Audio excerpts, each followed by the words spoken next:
How are you? Magandang hapon. Okay naman po sir. Thank you. Thank you sir. Yeah. Magandang po kami lahat. Yes. We have good news. Kinuto ko sa iyo kanina, we just finished signing the bicameral conference with the senators and congressmen. Pasok yung sinabi ko sa iyo when we meet last week, no, sa Mercedes. Ako sir.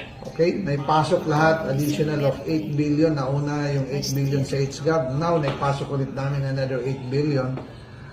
That's 16 billion. So, total yung buong 350 pesos na, yeah. Can I take a video of you sir? Sure. Yes sir, I can show it to the staff sir as the personnel when I talk to them next on the 14th on the Saturday sir. Thank you. No problem. Maganda yan malaman ng mga staff na we are taking care as per instruction by our speaker, instruction by the president. Ano yan?